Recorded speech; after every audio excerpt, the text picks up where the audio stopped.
Good morning, ladies, and welcome to week 2 of Drama Online. So, this is another combined class between my Form 2s and 3s, and after this, we'll split up a little bit. So, just two things I have to address before we start. From the quiz last week, there was an error in the last question. You may have gotten the questions in a different order, but there was a question that asked how you source props for a play. The answer was all of the above, and I think the answer that was on the quiz itself was actually wrong.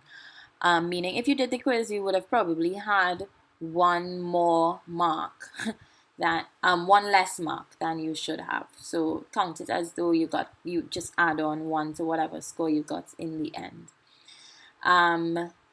Right. Don't forget to take notes. The next thing that I had to address was asking questions. Of course, I am open to all of your questions, even if you think they are silly questions. Please comment on the video underneath, or comment on Edmodo, or ask me in the messages or anything like that. As many questions as you want to ask. If you're not clear about something or you have any questions whatsoever, feel free to comment and put them out there. And probably your classmates also have the same questions. So when you put it out there for us to see, then that will make a lot of sense as well. Right, let's get into it. So, the first order of business. So, going forward, we are going to be working with actual plays that are in the folders on Edmodo. So, if you go into the classroom, the Form 2 drama class, and you go into the folders, there will be a folder called, and for the Form 2s, it's a play called The Master of Carnival. And for the Form 3s, it's a play called The Ping Pong. So if you go into the folders for your respective class, the PDF document will be there. Now, don't get scared. They are both short plays. They're plays in one act, plays in one scene. So each of them are 10 pages long. It really should not take you long to read at all. I am a very slow reader, and it still didn't take me that long to read. So you actually have 2 weeks. You have between this week, actually roughly 3 weeks to read the play. So you don't necessarily need to have read it by next week, but definitely by the week after. As I said, they are very short. So don't get tizzy, don't get scared. And they are in the folders on Edmodo. Right. So, we looked at dramaturgy very briefly last week, and we're going to go into it a little bit more in depth this week. So, what is dramaturgy? The dramaturg, who is a person who carries out the act of dramaturgy, is a person who deals mainly with research. So, their entire thing is turning research into something that can practically be put on stage. So, turning research into practice, basically. So now one thing I don't want us to confuse is that this is not very common. It's not common, especially in the Caribbean, to have one person who is specifically a dramaturg when you're preparing for a production. Usually, as I said last week, a lot of these roles are covered by the same person. So the director might actually be the dramaturg, or the artistic director, or somebody like that. So it's usually, the way I'm going to speak about it is as though you have a director, and then they have a dramaturg as well, who is a separate person who will be liaising with the director and the other people on the creative team. But I just want to make it clear that it's not usually the case. Even in certain countries it is. In England it's normal. In America it's fairly normal. So it's not usually the case that you have a separate person as a dramaturg necessarily, but for now we're going to pretend that the dramaturg is not the same person who's directing the play. So what would really happen in this ideal situation that we're talking about here is that you would have the dramaturg sitting down in rehearsals and in design meetings and talking and giving advice, basically. So they are there to help the different directors. And the different directors, anybody who works in theater at any point in time is going to be involved in some sort of dramaturgy. So if you're an actor and I give you a play and you go and research your character, or you research the play, that in itself is dramaturgy.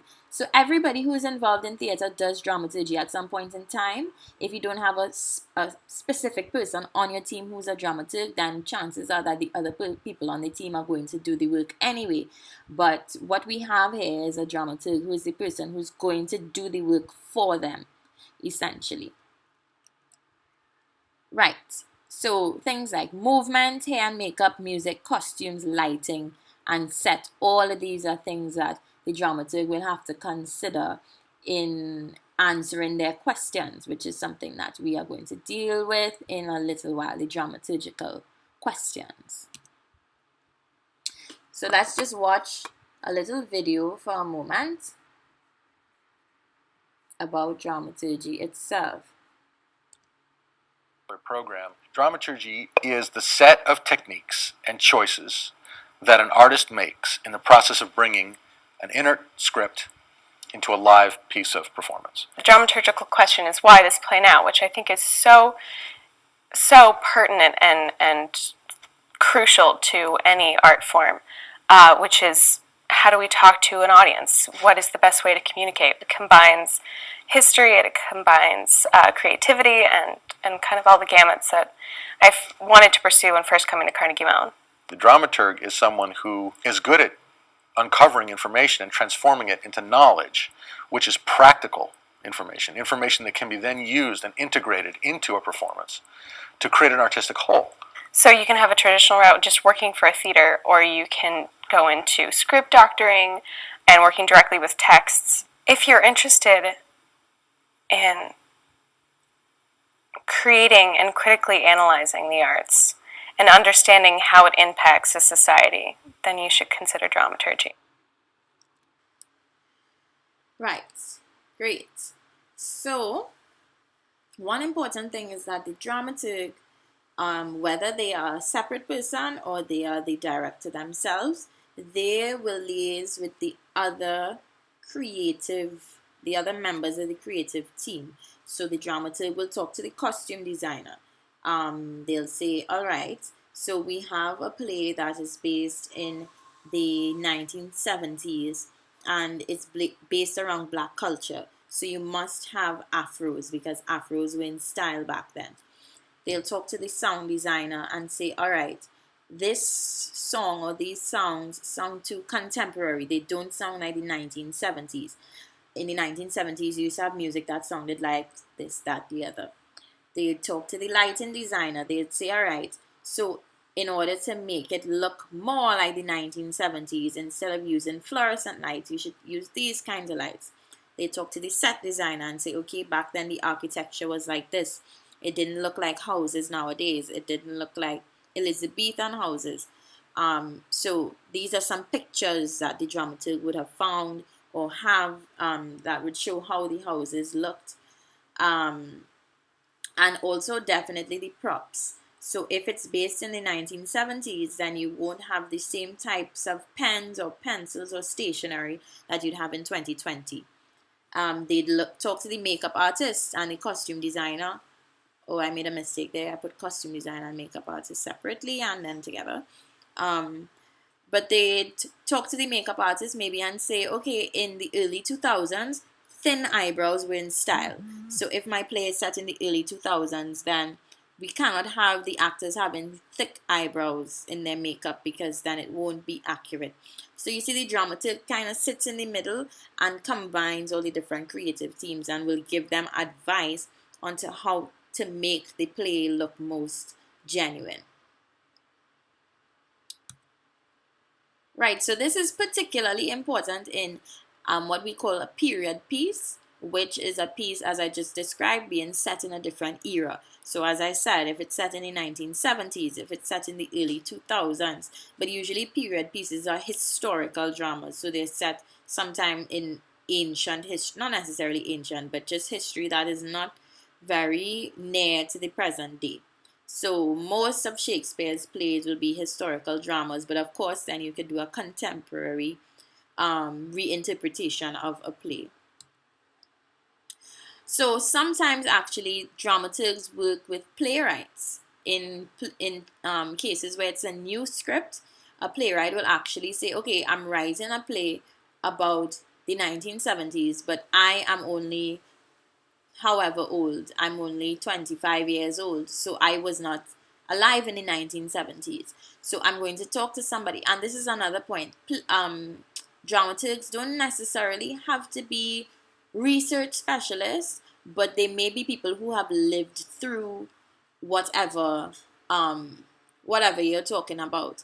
So if I'm a playwright and I'm writing a play about the 1970s Black Power Revolution, I might talk to somebody who lived during the Black Power Revolution and would have known how life was and would have known the different events that were happening and things like that. But in these cases, we're going to use plays that already exist, and up being using as an example of a play that's being put in production, hypothetically, so that the playwriting would have already been done. But that's just a note to say that sometimes dramaturgs do actually deal directly with playwrights, obviously, when it's a new play being written. So some of the things that they might do, they create a handbook for rehearsal. So they'll put together all the different documents. They'll put together pictures and mood boards and different ideas that they can give to the director or they can give to the actors and say, hey, look at this. This might help you to understand the play better. Or this might help you to understand this aspect of the play better. So they'll also combine information to put in the program on the website for the production, the lobby display, which I'll show you example of in a minute. So they are basically compiling all the information that will that will be put on the promotional material. Even if you're promoting your play on Instagram or Facebook and you want to give the audience sneak peeks or fun facts about whatever the play is about, then that's something the dramaturg will do as well. And then they'll make edits to the script, especially if you're changing whatever period the script is set in. The dramaturg will make edits to things like the language and say, okay, this word was not in the jargon of people at that time, so we'll change this word for that, and so on and so on and so on. So this is a picture of what you might use as a lobby display. So it basically, as the name suggests, it's for audience members who, when they come into the lobby, before or after they view the show itself, they can see like an exhibition that tells you things about the play, about the actors, or about things that are in the play, about the playwright, things like that. So this is something that the dramaturg will do, obviously, because they have to research to put it together. This is another example. So you have a wall, and as you might be able to guess, there are pictures and then little write-ups about things in the play that the audience is going to see. So these are two examples of lobby displays. So some of the questions that a dramaturg might ask when they are researching a play or giving advice on a production. So they'll think, what are the things that this play absolutely must include?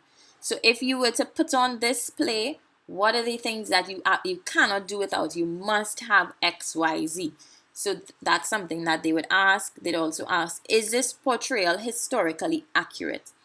Are we actually doing justice? Are we actually representing the 1970s? If the play is set in the 1970s, are we representing it well? Is it accurate? Is it genuine? Or are we making choices that aren't coherent or don't align with each other? Do the technical designs suit the play? So, as we were talking about, does the costuming suit that play? Does the set suit that play? Does the lighting suit the aesthetic? All these kinds of things. And do these choices enhance the meanings in the text, the subtext, and the context? So, of course, we would have spoken briefly about this, I think, Form 3's would have spoken about text, subtext, and context, but just to recap, as you can imagine, the text is the actual play itself. The subtext is the things that aren't necessarily written in the play, but are kind of unsaid but understood. And then the context would be the general circumstances that the play is set in. So, for instance, the setting would affect the lighting.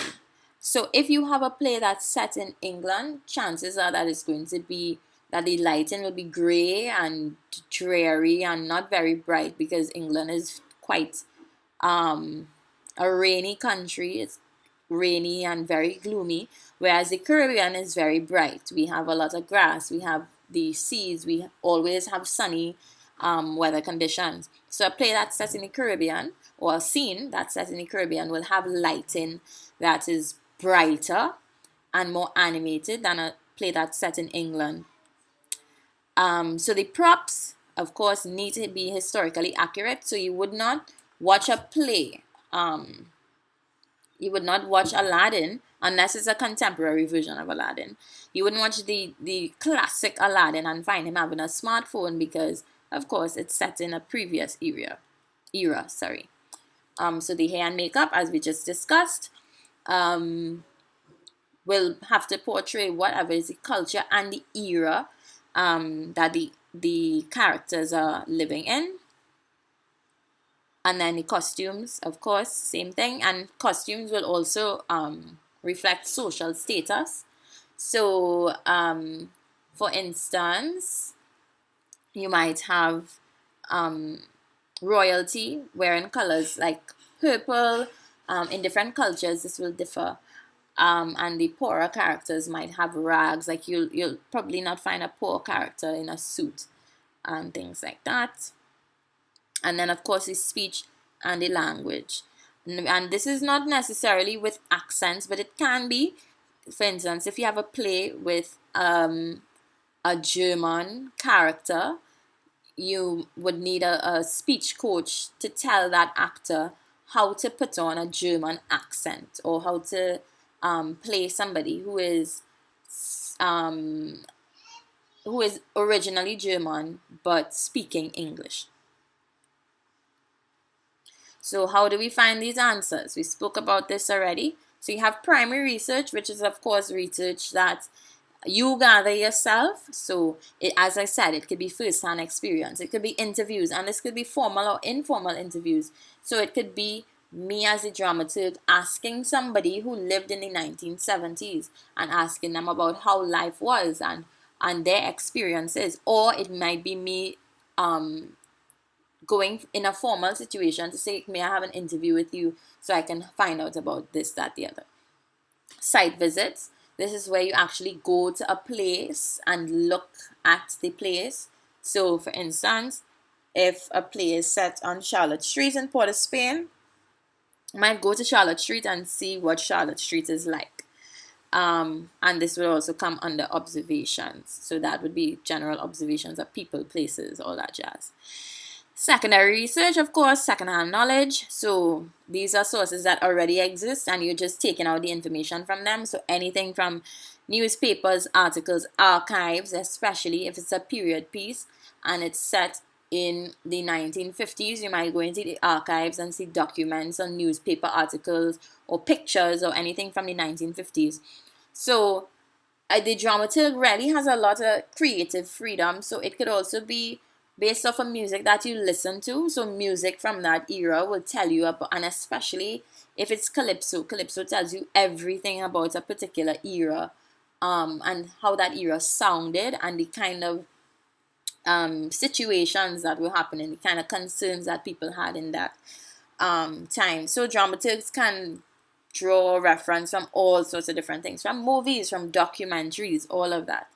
Anything that is contributing to your understanding of the play or the concepts and themes that are being presented in the play. So our first case that we'll look at is the play Aladdin, which is also a movie. So originally it's a Disney movie and then it was put on Broadway as a live show. So what do we know about Aladdin?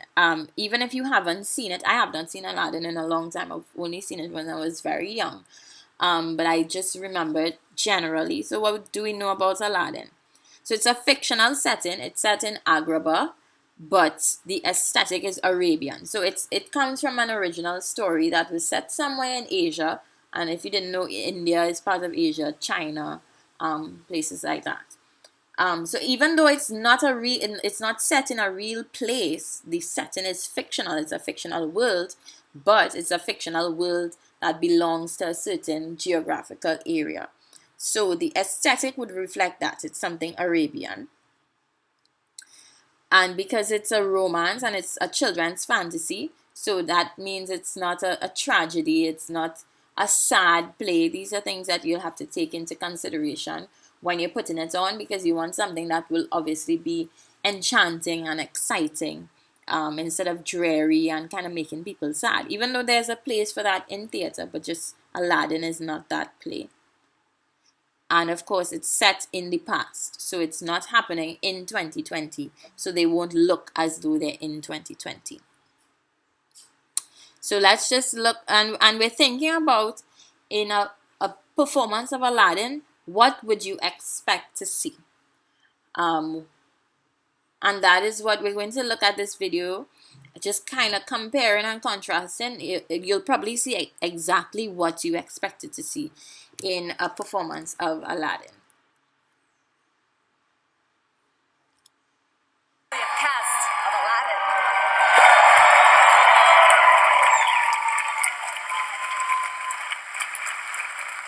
Salam and good evening to you, worthy friends. Welcome to the fabled city of Agrabah. You've never been? Well, we can fix that. Arabian nights, like Arabian days. More often than not, are hotter than hot in a lot of good ways. Arabian nights, like Arabian moons. A fool of his guard could fall and fall hard out there on the dunes. It's that magical place, that mystical magic is a genie inside every door. Into all of your bidding, your wishes command. It's demeaning, but hey, there you are. Unbelievable, yes, and unethical. Nonetheless, no one's very contrite. You come here and go to a land where any mountain can move. A land of high intrigue with tricky logistics, by profits and mystics. And I've got statistics to prove. Arabian Nights, yes.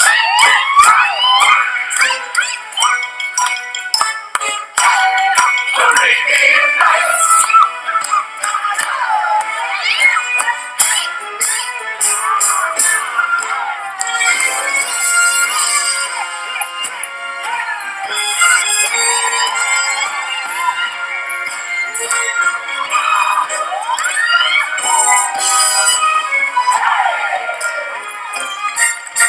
Agrabah, come for the hummus, stay for the floor show.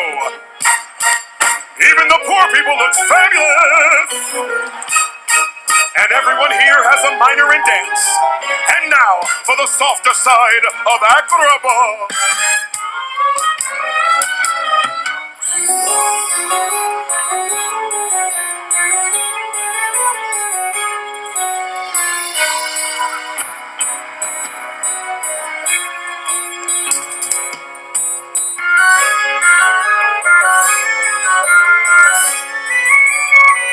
Arabian Nights.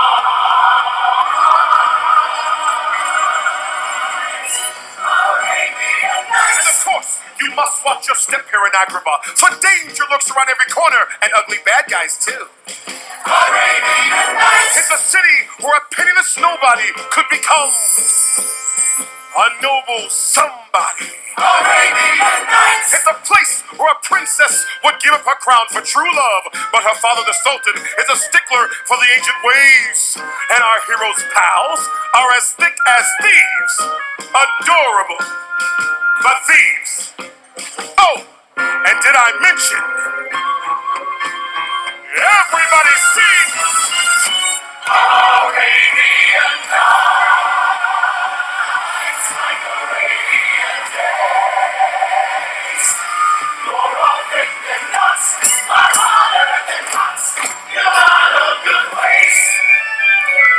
Arabian Nights, speak Arabian rules. A fool off his guard could fall and fall out there on the dunes.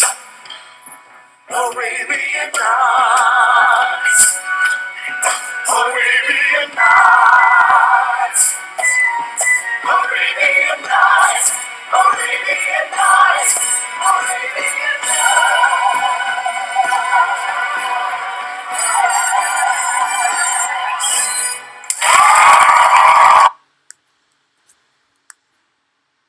Right. So, in looking at that piece of choreography, so just as a note, Aladdin is a musical, which means it's a play that is more or less based on music. So musical theater is where you'll have drama, dance, and singing all together in a play. So I'm sure you could think of many musicals like Annie, Aladdin, Cinderella. All of the fairy tales tend to be musicals. So in looking at that, you could see that the setting, you really got the setting of Agrabah from many different visual things there, from the costuming to the props, the lighting, everything like that, right? So if I'm a dramaturg and I'm giving advice for Aladdin, I would say you must definitely have a lamp and a magic carpet. That's because the genie in Aladdin comes out of the lamp, and the magic carpet is an important thing that transports the princess to see a whole new world, as Aladdin puts it, to let her see outside of her castle. Palace, not castle.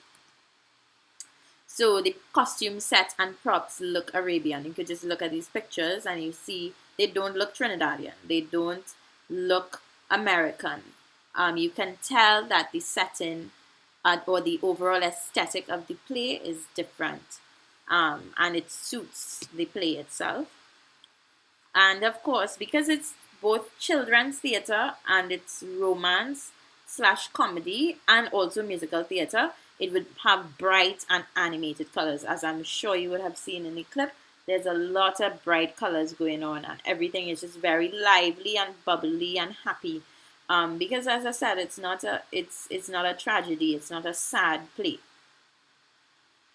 And if you would have seen in the video, the backlighting is actually dark blue to make it look almost like sunset, because of course the scene is Arabian Nights. It's not Arabian morning, so they wouldn't have a light blue, to make it look as though you just woke up in the morning.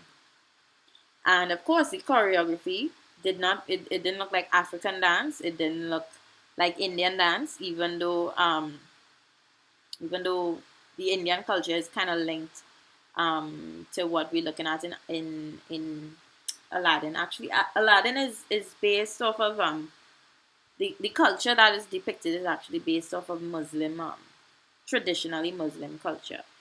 But yeah, so the choreography it doesn't look like African dance. You can tell that it's a choreography that suits Aladdin because it's Arabian inspired choreography, dance movements, and lots of gold accents to depict the fact that we're talking about royalty, first of all, and we're also talking about the East, which is known for gold. Countries like Thailand are known for gold. Right. So, for this week, the homework that you're going to do for me, first of all, You are going to do some research however you want. Of course, I will suggest Google. Google is free.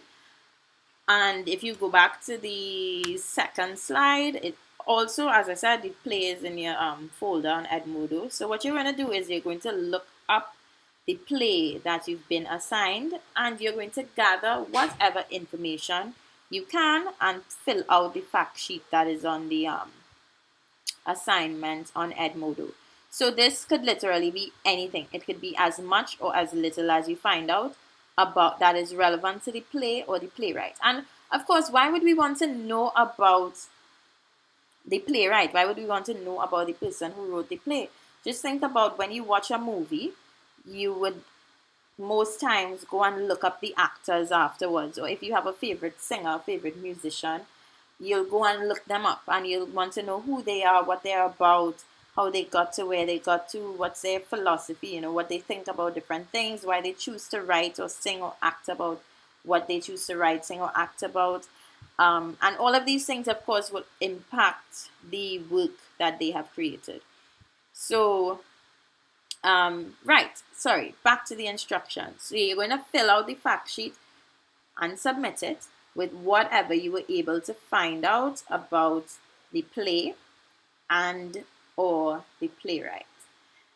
A point that I also want to make, as I said earlier, sometimes the dramaturg doesn't necessarily go and ask people, but it's something that they've lived through. And since we're home now, I would hope, since we are all home now, you have your family members or whoever you live with as people to help you to research, as in you'll be able to ask them things. You'll be able to ask older people about things. In this particular case, you're probably only going to get the information online, but in other cases, as the weeks go along, there are certain things that you can't necessarily find online, so you might ask other people, especially people older than you, because they tend to know more or tend to know better. Right? And you will submit it before next session along with the quiz that is there. So you have 2 things to do this week. This class is kind of short, so I suggest you start now during this 1 hour period that you have, or hour and a half, or however long it is, and go and do some research on the play. So of course it's the Master of Carnival for the Form 2s and the Ping Pong for the Form 3s. So that is all for my talking today. As I said, if you have any questions, put them in the comments below. Ask me directly or ask me on Edmodo. And yeah, just get your work done for next week. Feel free to ask anything. I know some people have been having problems with the quiz. Literally, all you have to do is just message me and I'll reset the quiz for you if you didn't manage to complete it in the allotted time. Right, so enjoy the rest of your day, ladies, and I will not see you, but I will talk to you all next week again.